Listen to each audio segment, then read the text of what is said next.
నమస్తే, welcome to Ujjal TV. BRS యువ నాయకులు అలాగే విద్యార్థి సంఘం నాయకులు అభిలాష్ గారు మనతో ఉన్నారు.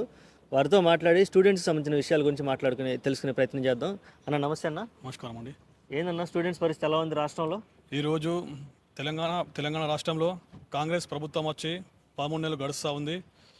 కానీ విద్యార్థులపైన ఈ ప్రభుత్వానికి ఎటువంటి చిత్తశుద్ధి కూడా లేదు. 13 నెలలు గడుస్తూ ఉంది.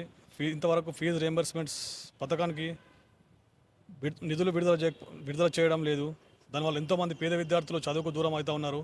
ఈ రాష్ట్రంలో మద్యానికి మంత్రి ఉన్నాడు కానీ విద్యానికి మంత్రి లేడు ఇప్పటి వరకు కూడా.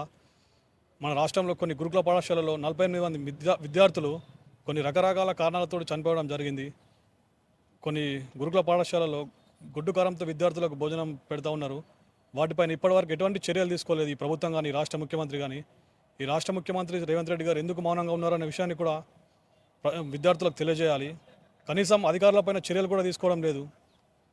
అటువంటి దుస్థితిలో ఈ రాష్ట్ర ముఖ్యమంత్రి గారు ఉండడం జరిగింది. ఇప్పుడు మీ డిమాండ్లు ఏంటి? ఇప్పుడు మీ విద్యార్థి నాయకులుగా మీ స్టూడెంట్స్ సమస్యలను ఎలా తీర్చాలని మీరు డిమాండ్ చేస్తున్నారు? ఇప్పుడు ఫీజు రియంబర్స్మెంట్ పథకం ద్వారా ఎంతో పేద విద్యార్థులు చదువుకుంటూ ఉంటారు ఈ రాష్ట్రంలో. అటువంటి పథకానికి ఈ ప్రభుత్వం తూట్లు ఓడుస్తూ ఉంటే పేద విద్యార్థులు చదువుకు దూరమైన పరిస్థితులు ఈరోజు మనం ఈ రాష్ట్రంలో చూస్తూ ఉన్నాం. అట్లా కాకుండా మన కేసీఆర్ గారు ఉన్నప్పుడు ఒక దేశంలోనే ఒక రోల్ మోడల్ గురుకుల పాఠశాలలో తీర్చిదిద్దడం జరిగింది. కాలేజ్ రియంబర్స్మెంట్ కానీ ఫీజు రియంబర్స్మెంట్ కానీ సకాలంలో విడుదల చేస్తూ విద్యార్థులకి విద్యను ఒక దేశంలోనే నెంబర్ 1 రాష్ట్రంగా ఈరోజు విద్యార్థులకి చేయడం జరిగింది.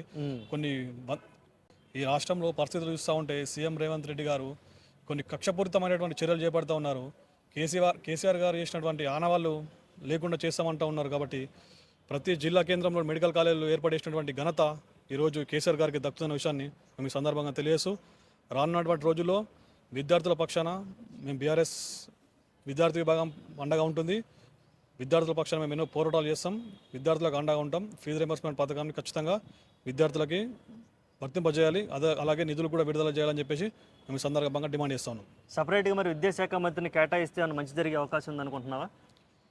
చూడండి, ఈ రాష్ట్రంలో మద్యానికి మంత్రి ఉన్నాడు ఇప్పటి వరకు, కానీ విద్యాకు మంత్రి అనేది కాంగ్రెస్ ప్రభుత్వం ఇప్పటివరకు నియమించలేదు విద్యాశాఖకి. మరి ఇప్పుడు మద్యానిపై ఉన్నంత ప్రేమ ఈ విద్యపై లేనట్లానే మాకు అంటే అర్థమవుతా ఉన్నది. అంటే విద్యార్థుల పైన పూర్తిగా అశ్రద్ధ వహిస్తూ ఉన్నారు ఈ ప్రభుత్వం కానీ ఈ ముఖ్యమంత్రి కానీ. తక్షణమే ఇప్పుడు విద్యాశాఖకి మంత్రిని నియమించి ఆ విద్యాశాఖ బలోపేతం చేయాలని చెప్పేసి ఈ సందర్భంగా మేము తెలియజేస్తాను. ఓకే అండి, థ్యాంక్ యూ సో మచ్.